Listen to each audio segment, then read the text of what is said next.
In today's parable from Luke 16, verses 1 through 13, there is a rich man. And the rich man has a manager, I suppose, to manage his worldly affairs. And it comes to the attention of the rich man that his manager is incompetent and is squandering his property. So the rich man calls the manager into the office and says, look, I need an accounting of everything. I need to know where everything stands because I need to let you go because you're incompetent. The manager kind of freaks out, and the manager leaves and says to himself, okay, I'm not strong enough to dig ditches and I'm too proud to beg on the street corner. So I need to come up with a plan. And his plan is to curry favor with the people who his master does business with. So he calls in his master's debtors, the people who owe his master money. And the first guy comes in, and the manager asks him, okay, how much do you owe my master? Which kind of is exhibit A of why this guy is incompetent. I mean, he should really know how much he owes. But anyway, he asks him, how much do you owe? And the guy says, okay, I owe 100 jugs of olive oil. Now, which doesn't sound that bad. If you've ever been to Costco, there are 100 jugs of olive oil in Costco. And it wouldn't, be inexpensive to get that, but it doesn't sound like a whole lot of money. But we know from ancient receipts and bills that archaeologists pull out of rubble that in the ancient world, 100 jugs of olive oil would have cost around 1,000 denarii. Now, a denarius is a day's wage. So 1,000 denarii is 1,000 days' wages, or basically 3 years' wages. If you took the average income of a person in the United States for 3 years, basically 1,000 days, 1,000 denarii, the equivalent to today's dollars is about $144,000 worth of olive oil. That's a lot of olive oil. And so the manager says, okay, quickly cross out 100 jugs and write in 50. He drops the guy's bill in half. Basically says you owe $72,000 less now. So then the next guy comes in who owes his master money, and he says, okay, how much do you owe? And he says, okay, I owe 100 containers of wheat. And if we go back to ancient bills and receipts, we know that 100 containers of wheat would have run you about 2,500 denarii, or 2,500 days' wages, or about 7 years' wages.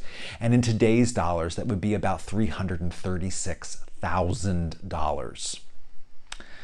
That's a lot of wheat. It's a lot of bread. And the manager says, okay, cross out 100 and write in 80. He basically takes 20% off the top. 20% of 336 is $67,000 in today's dollars.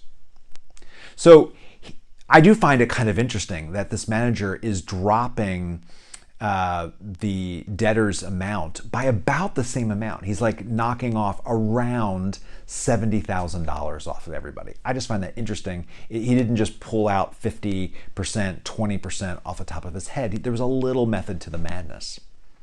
Now, I want you to kind of think about, if you were one of these characters in the story, how you'd be feeling. If you were one of these people who just had your debt dropped by about $70,000, you would be feeling pretty darn good, right? Like, wow, this is exciting. If you were the guy who was trying to curry favor with other people so that you didn't starve, you probably would also be feeling pretty good. Like, this is going great. I'm probably setting myself up well. If you are the guy who just lost $140,000 because your incompetent manager is giving away the store, how would you be feeling? furious, like ticked off beyond belief. Wouldn't you want to see this guy behind bars? But here's the thing. In the parable, as Jesus tells it,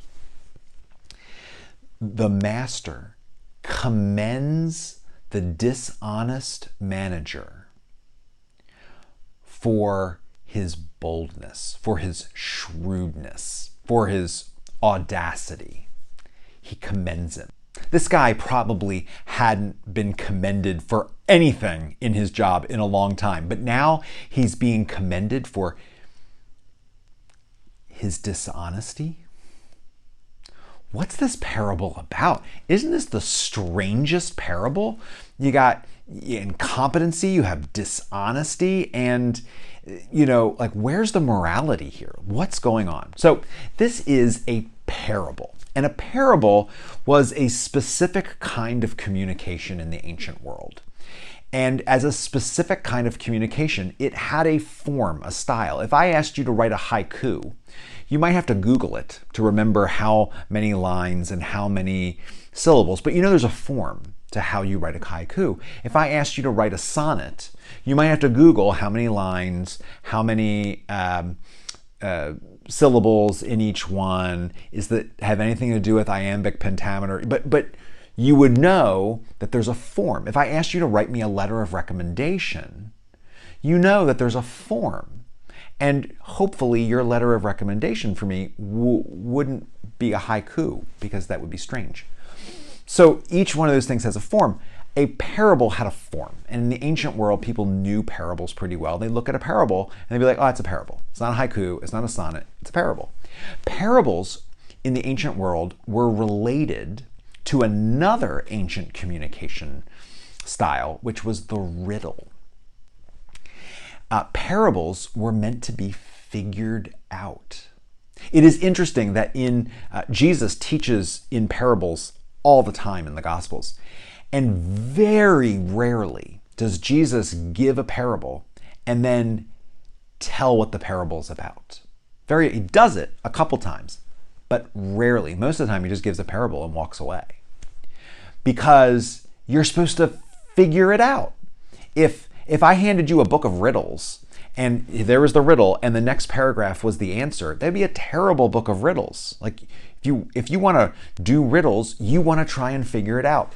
Jesus, when he gave the parables, and the gospel authors, when they wrote them down, assumed that we would take the time to wrestle with them. And this parable obviously needs some wrestling with. One of the other features of a parable is that there is almost always a surprise. There's like the story's going along, and then there's something that's a surprise. It just sort of stands out that wouldn't normally happen in day-to-day life.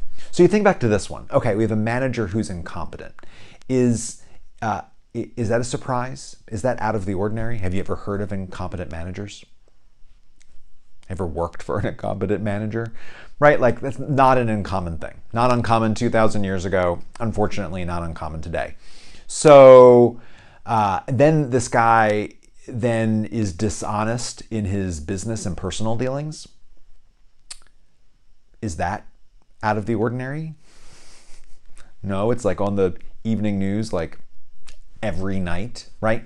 So that's not, unfortunately, it wasn't strange and new 2,000 years ago, not strange and new today. The guy who loses $140,000 because of his employee's dishonesty, commending the employee, is that strange? Yeah, obviously. Ding, ding, ding. There is the strange feature of the parable. And so there is where we can go to try and find some meaning there. So here's what I think is going on if you zero in on this. This parable is not about Jesus goading us on to dishonesty. This parable is asking us to emulate the dishonest steward, but not in his dishonesty. We're asked to emulate the dishonest steward in his shrewdness, in his boldness, in his chutzpah, in his audacity. We know that people lie, cheat, and steal with absolute boldness. in the most crazy, jaw-dropping ways every day. And what Jesus wants from us is to act with the exact same boldness in our faith, not by lying and cheating and stealing, but boldness in our praying, boldness in our believing, boldness in our serving others, boldness in our loving our neighbors, boldness, audacity. I mean, how's your prayer life? Have you, are you praying for audacious things? Are you believing audacious things? Are you serving audaciously? As audaciously as people lie, cheat, and steal on the evening news, are you as bold? Because that's what we're being asked to do. So what might that look like in the flesh? What might that look like sort of in normal life? So there's a story, and you may have heard of it. It's kind of a famous story. But in 1982, Beirut, Lebanon, devolved into war. Ariel Sharon's Israeli forces were fighting against the PLO. It was right there in Beirut. About 500 people were killed in this conflict. And in the middle of the war zone, in one of the places of the worst conflict, there was an orphanage. And the orphanage was for Muslim children with severe disabilities. I mean, disabilities that, they could not feed themselves, they could not change themselves, they could not do anything for themselves. They needed like 24/7 care. And when the war broke out, incredibly, the people who worked at the orphanage abandoned the children in the orphanage. So who comes to Beirut, Lebanon, but Mother Teresa? And Mother Teresa immediately wants to broker a ceasefire so that she and her people can go in and get the children. There is a conversation that Mother Teresa has with a bunch of officials in Beirut, including the U.S. ambassador, to make this happen. That conversation was videoed. The videotape is lost. However, someone took a transcript of the video before the video was lost. And so what I'm about to read you is a actual transcript of the words of Mother Teresa and the people that are in this meeting. Okay? So this is August 13th, 1982. There's a priest who says, "That's a good idea, but you must understand the circumstances, Mother. 2 weeks ago, a priest was killed. It's chaos out there. The risk is too great." Mother Teresa says, "But Father, it's not an idea. I believe it is our duty. We must go and take the children one by one. Risking our lives is in the order of things. All for Jesus. All for Jesus." You see, I've always seen things in this light. A long time ago, when I picked up the first person from a street in Calcutta, if I had not done it that first time, I would not have picked up 42,000 after that. One at a time, I think. Another man says, "But do you hear the bombs?" Mother Teresa says, "Yes, I hear them." The man says again, "It is absolutely impossible to cross east to west at this moment. We must obtain a ceasefire." Mother Teresa says, "But I asked Our Lady in prayer. I asked for a ceasefire for tomorrow, the eve of her feast day." The U.S. ambassador, Philip Habib, says, "Mother, I am more than happy to have a woman of prayer at my side. I believe in the power of prayer. I believe that prayer is answered. I am a man of faith. But you see, you're asking Our Lady to deal with Prime Minister Begin. And do you not think that the time limit you gave him to order a ceasefire is a little short? You should extend it a little?" Mother Teresa says very seriously, "Not at all, Mr. Habib. I am sure we'll have a ceasefire tomorrow."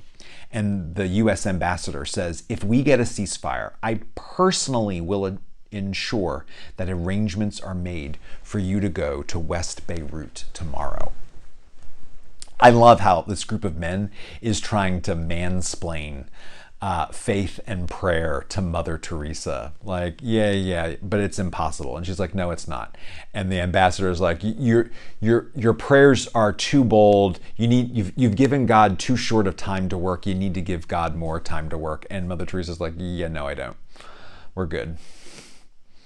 And you know what happens, right? The next day, the 14th of August, 1982, Beirut awakens to silence. There are no bombs dropping. There are no rockets going off. There is no gunfire. There is a ceasefire. And Mother Teresa and her people are able to go in and rescue the children. If following the example of boldness that a dishonest, incompetent manager offers just sounds strange in this modern world, if this parable just sort of offends your modern sensibilities, okay. But perhaps you'd be willing to follow the example of Mother Teresa here and pray with audacity and serve with audacity and believe with audacity and love with audacity as God loves you.